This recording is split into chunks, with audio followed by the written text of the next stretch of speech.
Hello, everyone, and welcome back to the Outdoor Adventure Series podcast, where we celebrate individuals and families, businesses, and organizations that seek out and promote the exploration, stewardship, conservation, access, and enjoyment of the outdoors. Cami Baker is our guest on the Outdoor Adventure Series today. I met Cami through a mutual friend of ours who is the CEO of a nonprofit. Now, Cami is an accomplished real estate professional. She is a best-selling author and podcaster, and she helps fund nonprofits and strategize social responsibility campaigns by leveraging real estate for real change. Now, you might be asking, why is Cami on the Outdoor Adventure Series podcast? Well, I'm going to let her share a little bit about that. We're going to get a little information about her background, but then we're going to have the big reveal, and something actually special is going to happen today. If you knew Cami, you'd know she's all in. So, Cami, without further ado, welcome to the Outdoor Adventure Series podcast. Thank you for having me. I love to talk about all the topics that you and I are excited to talk about today. And in your introduction, talking about conservation, that's another reason why we're on, because as I travel the country, staying at state parks, national parks, the Nature Conservancy, there's a lot of nonprofits that I can get in front of because of this lifestyle in the RV.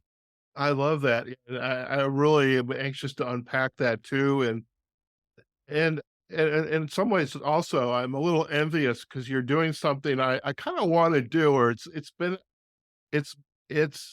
on the back of my mind, but it's slowly moving forward because the beauty of what I do, and it's a lot of what you do in some way, we can do it from anywhere. And that's what's so wonderful about this lifestyle that you're going to introduce us to.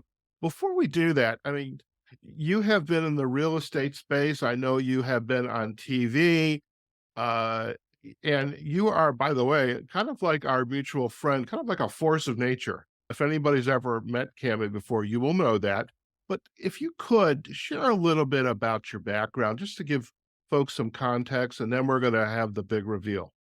Sure. So I have a long history in real estate. It started, about 25 years ago. I'm actually an alcoholic in recovery. And I always share that because there's always people that can relate to that, whether they're an alcoholic or have friends that are. So I put the plug in the jug, as they say, and thank God was inspired to get sober. And when I lived in New Hampshire, as soon as I got sober, I needed to get a job. And I'm very entrepreneurial. I was selling gum to other kids when I was 8 years old at a 500% markup, Oh and boy. then loan sharking that money to other kids for high collateral and interest.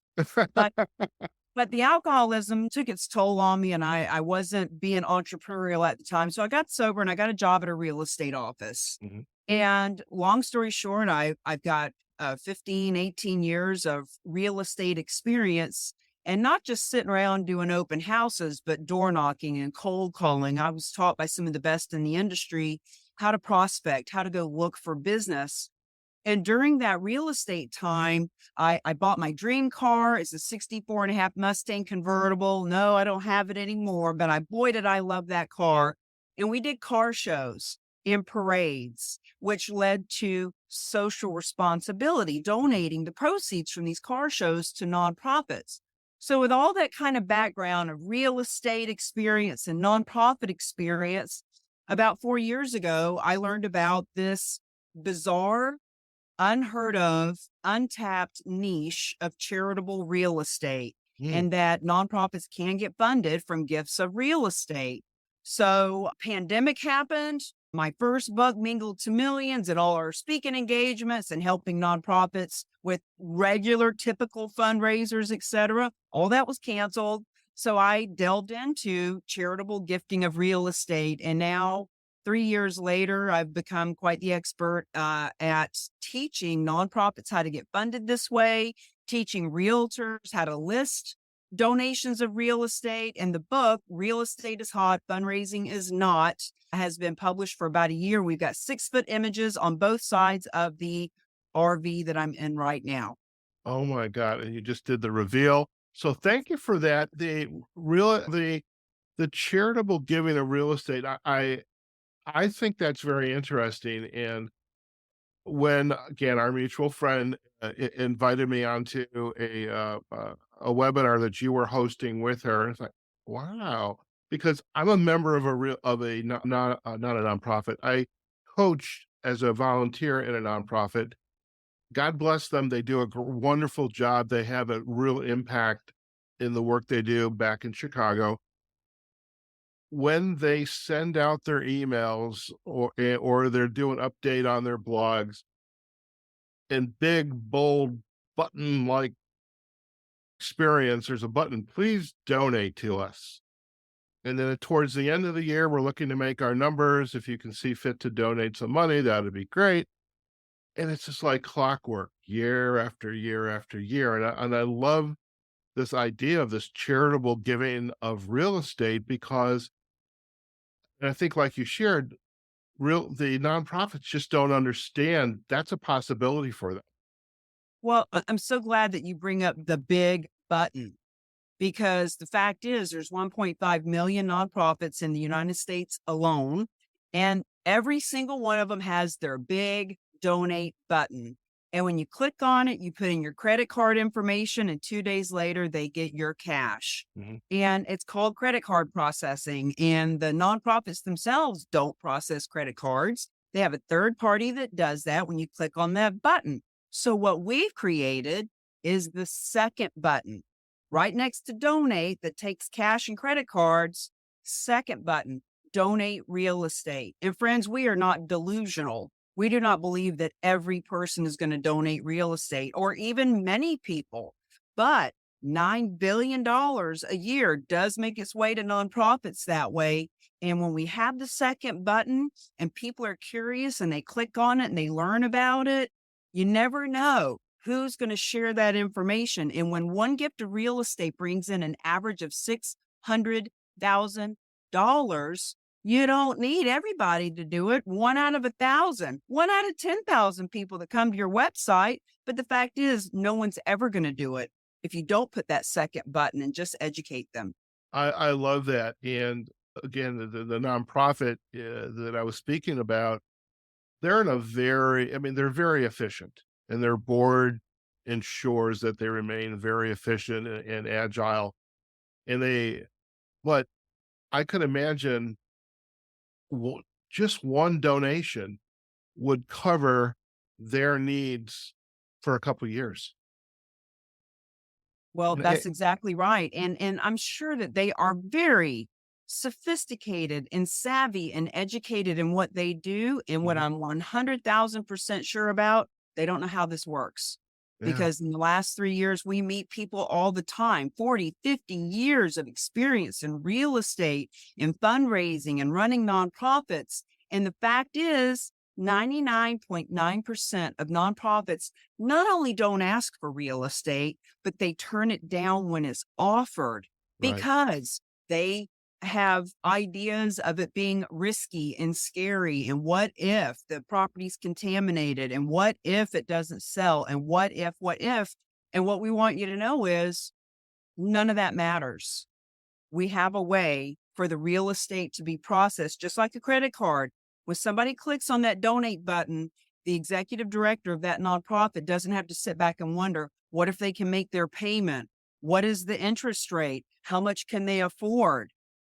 They just have a button and there's a Right, company that handles all that. We handle everything with the real estate. They never take title. So it's just a matter of being curious right, enough, fascinated enough to say, wow, we could bring in 6 times what we currently are. That's not my statistic. That's Dr. Russell James who did that research. mhm. Your nonprofit can bring in 6 times as much if they will add this second button. Let's look into it. I That's all. love it. I love it, and I love the fact you use, just be curious about it and non-judgmental. Now I'm in my Ted Lasso moment, but yeah, it's wonderful. Now, what I'm curious about, and for our listeners, we're gonna start to make the, pivot in the episode. How do you accomplish all of what you do? And tell us about your lifestyle of How does the brand Cami Baker go about doing its work? How do you accomplish all this? So do you want me to get into how I get around? How do you get around? I mean, it's you're talking to a lot of people across the country. How do you get around? So January, in a couple of months, will make 3 years ago that I got my first RV.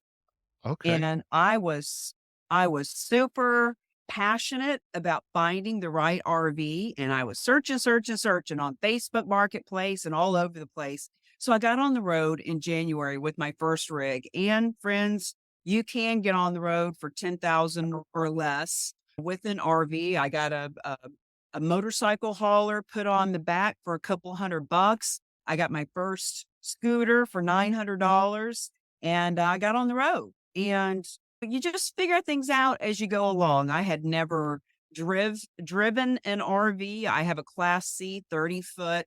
And I remember when I was talking about getting one, a friend of mine said, "Well, do you want to go rent one and test it out and see how you like it? And if you can drive it?" I said, "Hell no, I'm going to buy it and drive it off the lot." Oh boy. because because when for me, I just jump off the cliff knowing that the wings will sprout. And sure enough, I bought my first RV. As a matter of fact, I bought it from a woman in Virginia, and she told me I could go test drive it. Little did she know when I got behind the steering wheel, I had never driven an RV before, but hey, you figure it out.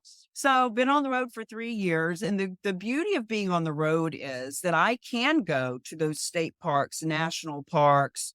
I can go to nonprofits. I can go to any state in this country and then some to bring I kind of think of myself as Johnny Appleseed, right? Right. Planting the seed everywhere I go.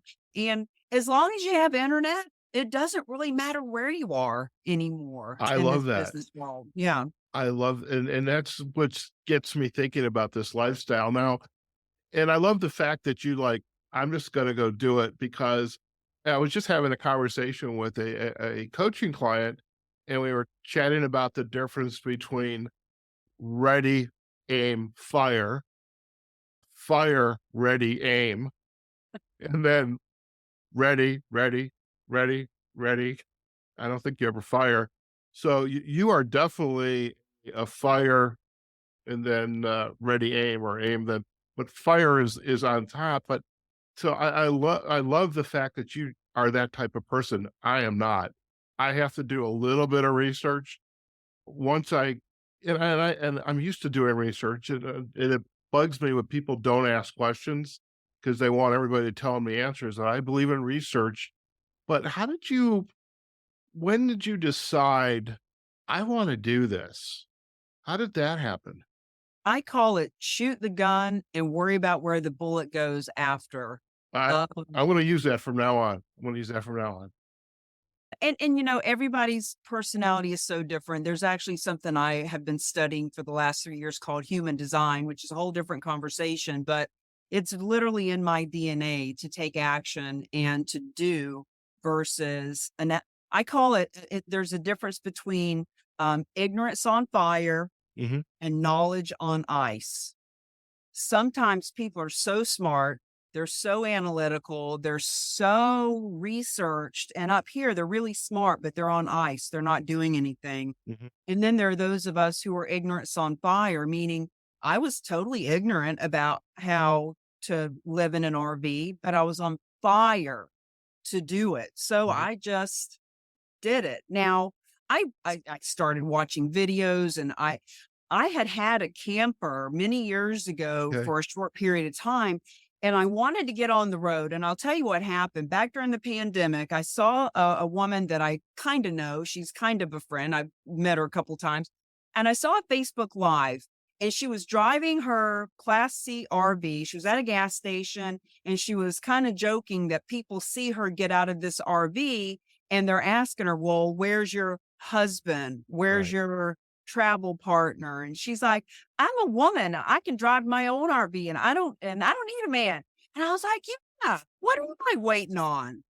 So I started researching, I started looking into it, I started to search and see what is available. What are Mhm. the price points out there? What can I get for 5,000, 10,000? Do I need to spend 100,000 or 200,000? So I was doing research, but I was actively searching, knowing that when I found the right rig, I would know. And sure enough, after I started searching in September, I actually went on a vision quest. I lived in New Hampshire at the time, and I went up on Mount Monadnock all by my lonesome, went on a camping trip. I fasted for 5 days. And while I Okay. was up there, I could just see it so clearly. Get on the road, have sponsors, get logos on the side of the RV, go town to town. And I came down that mountain a day early because I was so inspired. So September, I started looking. And by January, in about 4 months, I knew what was available. I knew what the price points were. And when I saw the right rig, I reached out to the woman. I went and I got it. Okay. What has gone into making it the right rig for you? Well, the first rig, I actually upgraded a year into it. I knew you were But gonna I was gonna ask you that because that's another pattern I see. A lot of times people start out with their first RV and then they fairly quickly realize it's not the optimal. There's things we'd like to have done differently, and they go into their next RV. So you're there.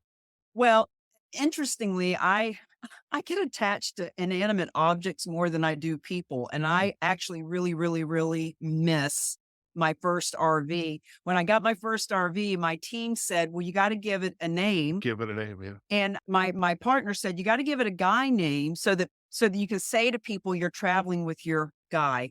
Right, And my first one was a Coachman Leprechaun. Leprechaun made me think of Lucky Charms. right. Lucky Charms made me think of Magically Delicious. Mhm. So I called my first rig Magic Mike.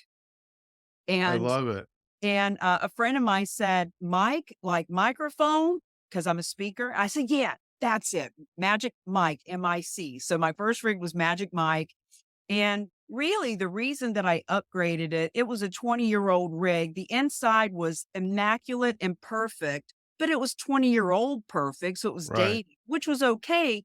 But the outside, I wanted to put my branding on the outside. I wanted to put the book on it in our website. And I Mhm. just felt like it was not the right representation to have one that was that old. Okay. So a year into it, I upgraded so that I could be very proud of putting my logos on the outside. And this is the RV that you're in today. Yes. So now I'm in a Chateau Thor. So I call it Okay. the Hammer. The hammer. I love it. And the hammer has a slide out. So the whole side slides out and it only slides out 2 feet.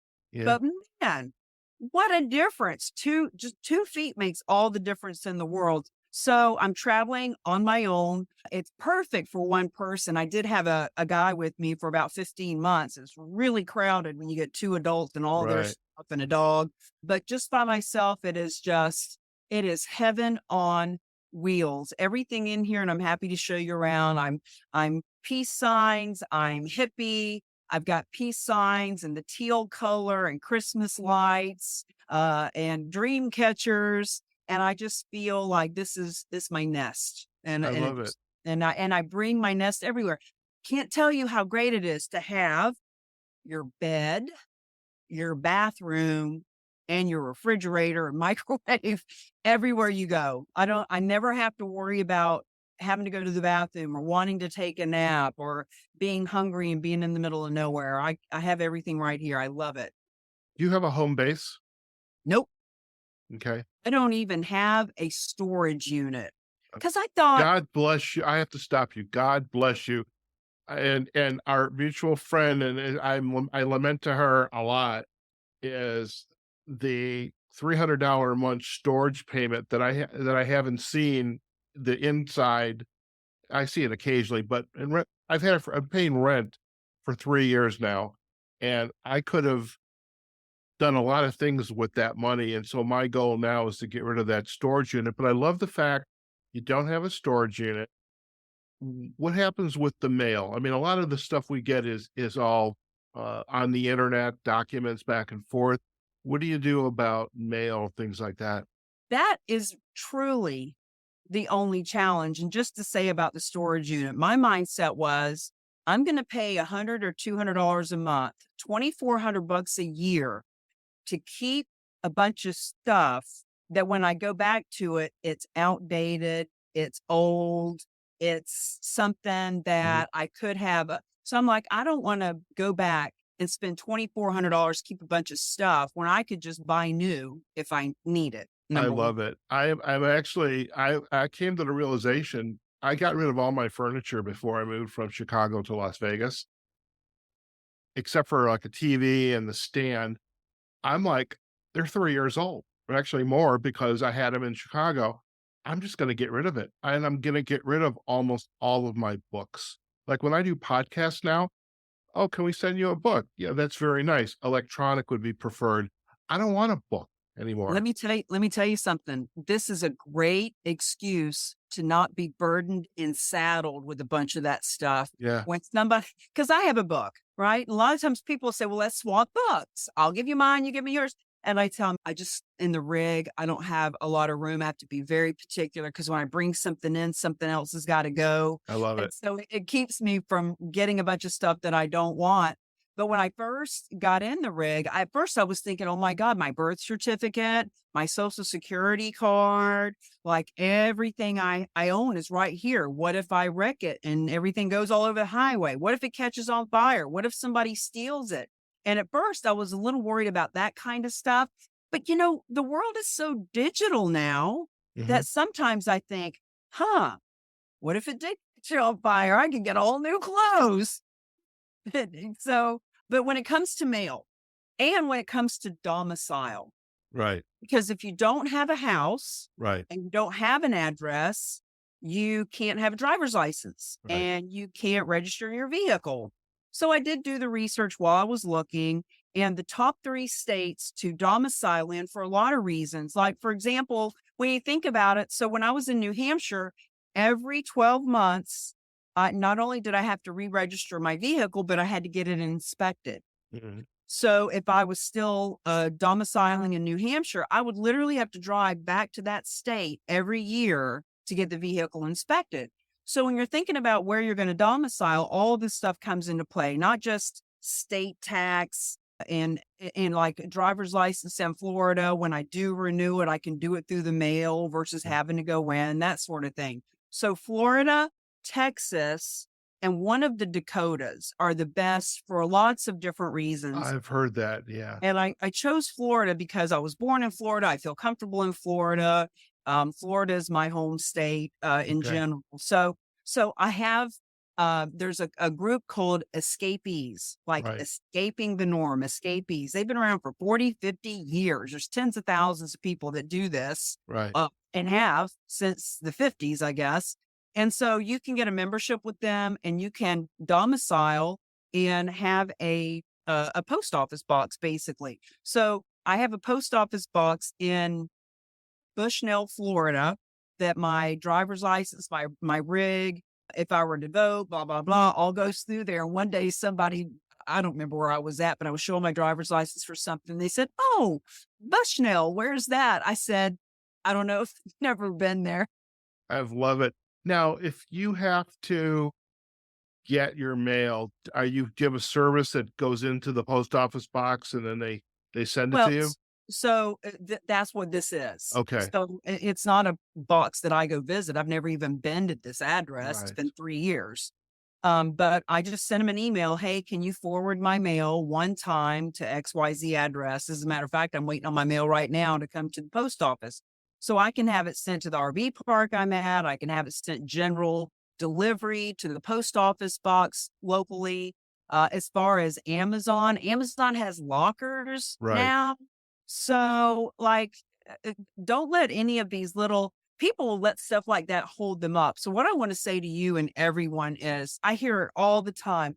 Oh my God, that's my dream life. Oh my God, I want to do that one day. Oh, that's my dream to do it then. There is no then. All we have is now. And there are people on the road with 5 children that are I doing homeschooling. I see it all the time. I've There's seen the that. coolest couple. This woman has a pink mohawk and they are YouTubers, and they make videos of the two adults and their three children. I saw them in the Keys. I've seen them at other RV parks, and they are living the life. I watched on their YouTube channel. They had this big 3,000 square foot house. Each kid had a bedroom full of junk, and now they're in this RV, and each kid has a cubby hole, and that's all they need. They are so minimalist, and these kids, instead of having a bunch of junk in a room, they're out living the life, man. I Live your love life. that. I love Yeah. that. So I've got two questions, and the first one is about connecting, staying connected digitally. And we'll talk about that in a second. In addition to the resource that you just shared, where that's your domicile in Florida, where are or what other go-to resources do you recommend for individuals who are contemplating or perhaps just getting into this lifestyle? Any other go-to resources you'd recommend? Yeah, learning where you can park the damn thing. Okay. So, there are people who buy an RV. Every RV park I go to right now, I'm in Kissimmee, Florida, and every RV park I go to, there are people that actually have any type of fifth wheel, a pull behind camper, or a Class C like mine, and they parked it, and they put up a deck, and they've got a little storage room, and they live there.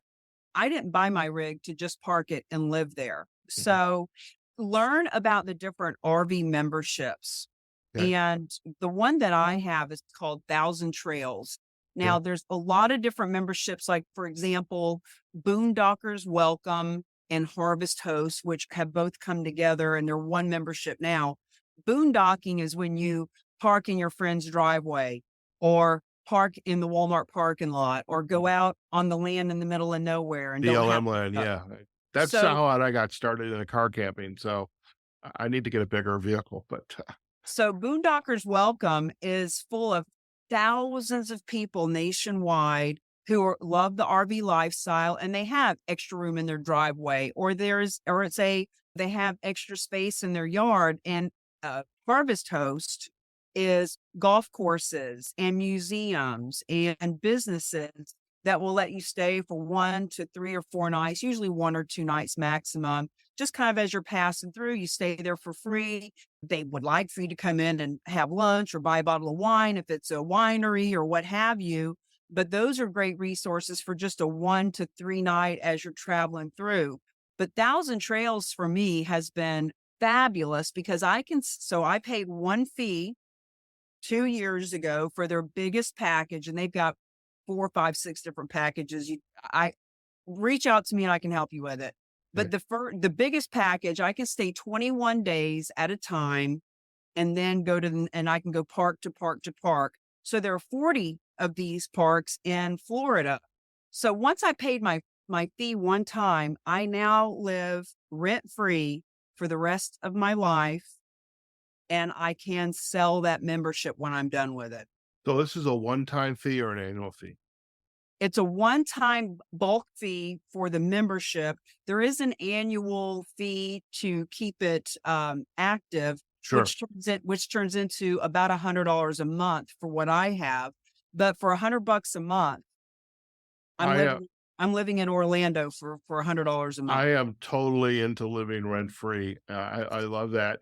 Now, I want kinda want the last question, staying, because we got about 15 minutes left, so staying connected. You and I mean, we're on video, audio, good lighting. How are you staying connected as you travel? Well, let's face it, internet is everywhere now. Yeah, I don't know how they did it back in the '70s, but I have used hotspots. I don't have any more, different reasons. I got rid of, but I had Verizon hotspot and a T-Mobile hotspot. And at first I thought I needed some big modem deal. So I had those. When those contracts ran out, I did get a modem set up. So a guy ran the wire through, and now instead of turning on the hotspot and making sure there's data left, I do have that modem thing. But everywhere I go, like, for example, this park that I'm in right now, the internet's free, which is very, very rare. And I'm sure they don't mean it to be that way. But you can go to an RV park, you can pay $30 a month to tap into their internet. And when you're on the road, I mean, shoot, my cell phone's got 50 gigs of hotspot. So I really, I've never had any more trouble on the road than I've had at a house, because even at a house, internet can go down. I So I love maybe that. maybe once a month, I'll have an issue with internet, whether it's weather or what have you, but I would have had that at home too. Okay. My role, my work requires me when I coach a client to be face to face with them, and so it's got to have be a strong internet connection. So I'm definitely gonna have a look at that. Others have suggested Starlink. I know that's an expensive alternative. I imagine it has its issues as well. Cami, I'd love for you to take us on a tour, but in the spirit of time, and let's go right. Let's do the end first. Let's just make sure, so we don't run out of time, that you share with our listeners, if they would like to learn more about you and your work, where are the best places for them to go? Sure. I just took my cam off. We're going to walk around with my computer. Okay. When you Google Cami Baker, you'll find me everywhere: Facebook, LinkedIn, carrier pigeon, smoke signal, texting, emailing. Okay.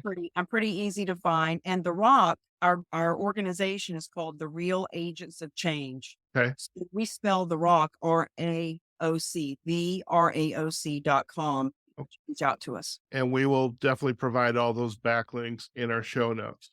So this has been a great interview with you, and I love chatting with you. I love your energy. I just like, if I could like pack up a little bit of you every day and just drink it like I drink my coffee, and life would be perfect. So let's take us on a tour. This is Roxy. She's the new rig dog, and I'm She's- glad she's sleeping, but that won't last forever. She's a rescue. I just got her from a rescue about 4 days ago. I love it.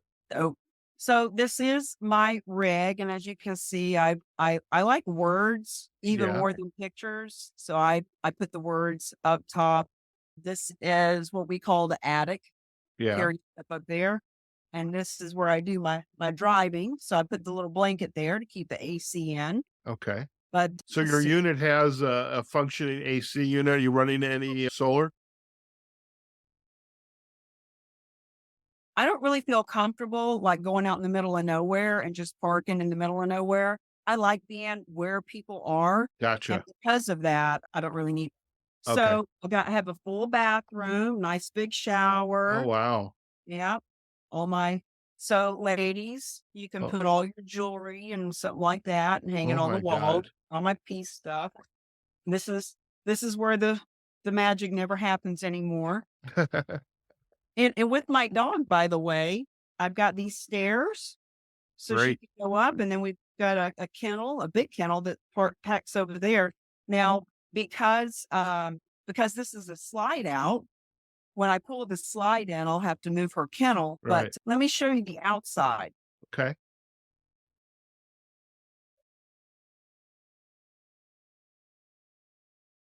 So as you can see, we have the book, it's 5 feet big, and then we've got the key of peace, as we call it. We will be creating merchandise with the key of peace on it. I love it. I've even gone so far as to paint all of the wheel covers, different smiley faces and peace signs. Okay. That's the hammer. The hammer. Now that's a Ford truck. Is it running a diesel engine or Nope. yeah? Gas. Okay. Chateau. Most I that's actually been a very popular model as I've been doing research. There's my scoot. So you And got your scooter on the back. So now that allows you to park and then you can still get around to town. yep, this is how I get around. I even branded the scooter, and Wonderful. I got one with the motorcycle handlebars, so I feel like I'm on a motorcycle. It makes me feel a little more rebellious and There you cool. go. And then let me just show you where I tow the motorcycle, because people ask about that. So back here, this is a motorcycle hauler. I got this from Harbor Freight for like $200. Wow. And that piece of it comes off and goes on the end. And I can do this all by myself, ladies. In the beginning, I was always asking somebody, and there's always somebody in the park walking by with their dog. And if I say, "Hey, can I get your help?" They love to help, Yeah. but I don't even need help with it anymore. I just do it myself. So you've got all of that rig is about 30 feet? Right at 30 feet. 30 feet, With the motorcycle hauler, it makes it 32 for when I'm 32, walking. and no issues. You got comfortable driving it. And how about going up mountain roads in it? It's got the power to get you going? It's got more power than any car I've ever had. I mean, Eh, they were created that way. So I love driving this thing. Now, I have had a couple of oopsies. I'm not Okay. going to lie, but nothing that couldn't just kind of be banged out. And, Okay. and ultimately, you just have to be aware. You have to be aware, knowing that how high is your rig. So the things to be thinking about is know how high your rig is. Don't just look at it in the book. Get on top of that bad boy with the tape measure down to the ground so that you see and know. So I know I'm not going under any bridges that are lower than 11 feet. Most of them, when you think about it, most bridges are made for semis to be Right. delivered to this country. But if you get off of the interstate, you do have to be aware of that. That's all. And I always, if I'm going to go through a neighborhood or if I'm taking an alternate route, just notice, are the tree limbs too low? Is there a sign that says no trucks here? So it's just a matter of having a little bit of common sense. That's all. Little common sense and just being aware of your surroundings. Cami, before we really do head out, I really appreciate the time you've taken. And I love the fact that we actually went mobile, because part of the love of my podcasting is I get to go mobile as well, especially on the Outdoor Adventure series. And because that's something new we just did with you. And I really appreciate taking us on the tour of are you going to hula hoop for us or what? Damn. Long as we're mobile, let's finish it up with some hula hooping. Let's go hot. So I will actually get on top of the rig and hula hoop up top. And when I was in Texas, I learned that you can park your rig on the beach and camp out for free in Wow. Texas. So I was on the beach in Texas, hula hooping on top of it. I've got pictures and video I'll send over for you. I love it. I love that. That'll be great in our show notes on our website. And I just got back from Gulf Shores, Alabama. We had an annual conference that I go to, the Outdoor Writers Association of America. We were in Gulf State Park, and who knew? I probably could have stayed at Gulf State Park, had my little scooter, parked it at the hotel facility, and I that would have been great. I love that. Before we head out, what final insight, we call it an insight to go, that you would like to share with our audience? You've got a really a cool background. Again, your success in the real estate field, now helping nonprofits understand the possibilities that are open to them, this RV lifestyle.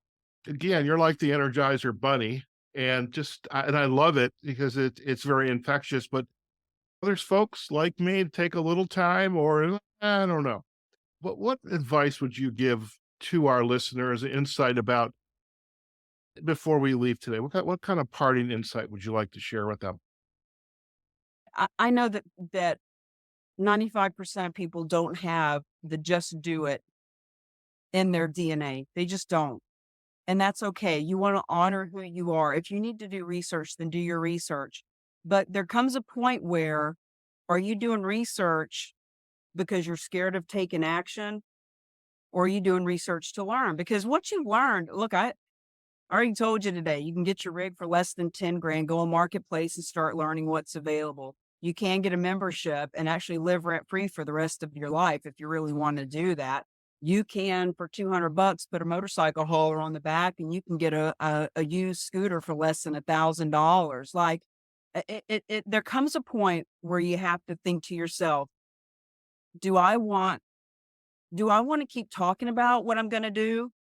Or am I going to go live my life? I met a guy here last week who went through a divorce 4 years ago. He bought a camper and now he's on the road in Florida, and he's so hung up on talking about the ex-wife and what happened and how he was taken advantage of. And I said, bro, you're in Florida. You have a camper. You're free. Are you going to live your life? Or are you going to sit there and lament on how bad your life has been. So my advice is take action. Do it now. Tomorrow never comes. Do your research, but there comes a point where it's time to take action. I love that. I love that.